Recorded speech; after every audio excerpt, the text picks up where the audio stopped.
Hello friends, welcome back to perfect cut. आज मैं बहुत सारे डिज़ाइंस आपको दिखा रही हूँ क्लचेस के और बैग्स के, जो कि फेस्टिवल और ओकेजन रिलेटेड यूज़ कर किए जा सकते हैं। आप इनको देखते रहिए। और इसके अलावा जो लोगों ने बिज़नेस रिलेटेड कुछ छोटे मोटे क्वेश्चंस मुझे भेजे थे और बहुत सारे क्वेश्चंस भेजे थे, मैं उनके जवाब दे रही हूँ। मैं जब आपको ये वीडियो भेज रही हूँ, मैं अपना ऑफिस के लिए ड्राइव कर रही हूँ और साथ साथ में ये रिकॉर्ड भी कर रही हूँ, तो हो सकता है आपको ट्रैफिक में थोड़ा बहुत आवाज़ आए गाड़ियों का। प्लीज़ बेयर विथ मी।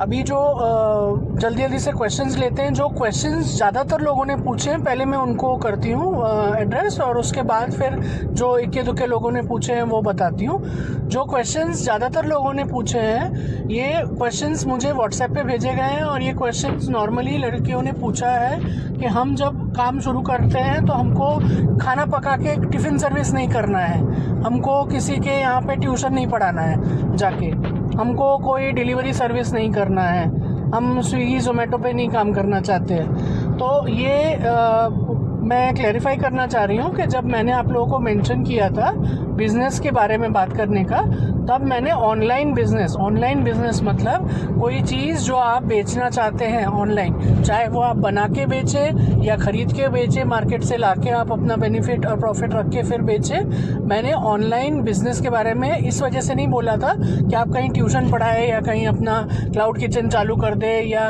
कहीं पे आप जाके डिलीवरी करें।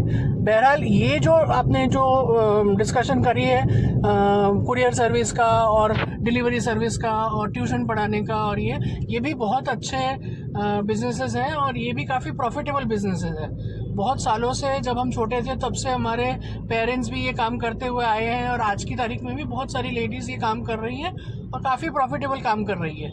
मगर मैंने ऑनलाइन बिज़नेस के बारे में बताया था। अभी क्वेश्चन नंबर 2 ये था कि इसके लिए क्या क्या चीज़ों की ज़रूरत है। मैम, हम तो जब भी बिज़नेस करते हैं ना पेमेंट ले पाते हैं, ना डिटेल भेज पाते हैं, ना कुरियर सर्विस कर पाते हैं। तो मैं आपको ये 4-5 चीज़ें बता देती हूँ जो बिज़नेस शुरू करने के पहले आपके पास होना चाहिए। सबसे पहले प्रोडक्ट, जैसे मैंने आपको कहा, आप क्या बेचना चाहते हो वो आइडेंटिफाई कर लो। दूसरा नंबर, आपके पास एक मोबाइल होना चाहिए जो रेगुलर क्वालिटी का भी हो। कोई आईफोन लेने की ज़रूरत नहीं है, साधारण कोई मोबाइल हो आपके पास, वो आप यूज़ कर सकते हो।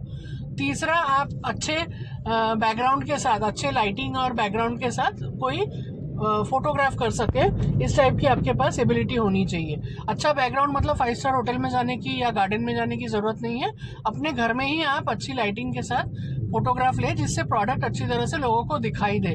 वो कहावत है कि जो दिखता है वो बिकता है, तो आपको वो चीज़ करने के लिए अच्छे फोटोग्राफ की ज़रूरत है। चौथा ये है कि आपके पास पेटीएम है, मोबीक्विक है, या फ़ोन पे है, गूगल पे है, ये टाइप के जो अकाउंट्स हैं, ऑनलाइन अकाउंट्स, ये चीज़ों में आपका रजिस्ट्रेशन होना ज़रूरी है। बिकॉज सबके पास सारी फैसिलिटी नहीं होती है। कोई कहेगा मैं फ़ोन पे से पे करूँगा, कोई कहेगा मैं गूगल पे से पे करूँगा, कोई कहेगा मैं यूपीआई से करूँगा।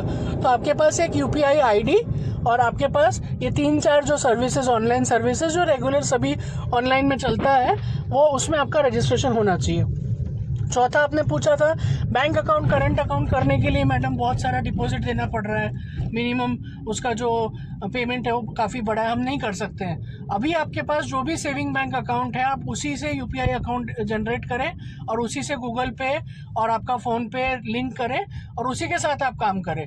आप पहले सेल करने की एक प्रैक्टिस कर ले कि आप कहीं से प्रोडक्ट ला रहे हैं, उसमें मार्जिन डाल रहे हैं, मार्जिन लगा के बेच रहे हैं, तो वो बिक रहा है कि नहीं। वंस आपको ये लगे कि हाँ मुझे अब ये काम करने को हो रहा है, उसके बाद आप बाकी का जीएसटी, आपका करंट अकाउंट, आपका मतलब स्टिकर, बैनर, होर्डिंग, वो सब सोचिए। अभी के लिए ये सब चीज़ें इमीडिएटली आपको नहीं चाहिए। आपके पास एक पेमेंट लेने की सुविधा होनी चाहिए, आपके पास प्रोडक्ट होना चाहिए, आपके पास एक फ़ोन होना चाहिए जिसमें आप व्हाट्सएप चला सके, फोटोग्राफ्स ले सके, लोगों को शेयर कर सके, और एक कुरियर सर्विस के साथ आपका टाई अप होना चाहिए जो कि आपका पिकअप करके ले जाए घर से, या आप उसके यहाँ पे जाके दे के आएँ, तो वो आपका जो मटेरियल है वो उनको कुरियर कर दे। कुरियर के अगर रेट इनिशियली आपको अच्छे नहीं मिल रहे हैं तो आप खुद ही पोस्ट ऑफिस पे जाके इनको डायरेक्ट पोस्ट भी कर सकते हैं, तो इसमें भी कोई प्रॉब्लम नहीं है। जो भी बताया है उसमें अगर ये लगता है कि मुझसे प्रोडक्ट सोर्स करना नहीं हो रहा, मुझे कैसे ढूंढ के मिलेगा, या मुझसे कुरियर सर्विस टाई अप नहीं हो पा रही है, तो आप इसमें ये कर सकते हैं कि आप किसी रीसेलिंग ग्रुप में जुड़ जाइए। रीसेलिंग ग्रुप मतलब मेरे जैसी कोई कंपनियां जो ऑलरेडी माल बनाती है, बेचती है, उनको भी अपना माल बेचने के लिए रीसेलर्स की ज़रूरत होती है। तो आप ऐसे किसी रीसेलिंग ग्रुप में जुड़ जाइए जहाँ प्रोडक्ट किसी और का रहेगा, वो खुद ही उसको कुरियर करेगा, आपका डिटेल्स नाम वाम डाल के वो डायरेक्ट कुरियर कर देगा, आपको सिर्फ उसको पेमेंट करनी होगी। तो जो भी प्रोडक्ट आप बेचना चाहते हैं तो उनके फ़ोटोग्राफ्स यूज़ कर सकते हैं, तो आपको फ़ोटो नहीं खींचना पड़ेगा, उनके ही थ्रू से कुरियर करवा सकते हैं, तो पैकिंग का खर्चा नहीं रहेगा आपका, कुरियर भेजने जाने का या पोस्ट ऑफिस जाने का आपको टाइम नहीं लगेगा, तो वो वाला काम बच जाएगा आपका। प्लस उनकी क्वालिटी की भी अश्योरेंस उन लोगों की रहती है, तो कोई भी डिफेक्ट या प्रॉब्लम होती है तो वो लोग डायरेक्टली उसको हैंडल कर सकते हैं। तो इससे आपका ये वाला जो काम है वो ईज़ी हो जाएगा, और आपको एक माल बेचने का प्रैक्टिस भी हो जाएगा साथ साथ में, और इसमें आपको कोई स्टॉक भी मेंटेन नहीं करना पड़ेगा जो आपको बेच रहा है। बाकी के जो क्वेश्चंस हैं और उसके जो रिस्पॉन्सेज हैं वो मैं अगले वीडियो में आपको बताऊंगी। आज के लिए बस इतना ही। जो लोग मुझे फॉलो नहीं करते प्लीज़ सब्सक्राइब द चैनल और अपने दोस्तों से भी शेयर कीजिए। Thank you very much for your patient listening. Thank you so much.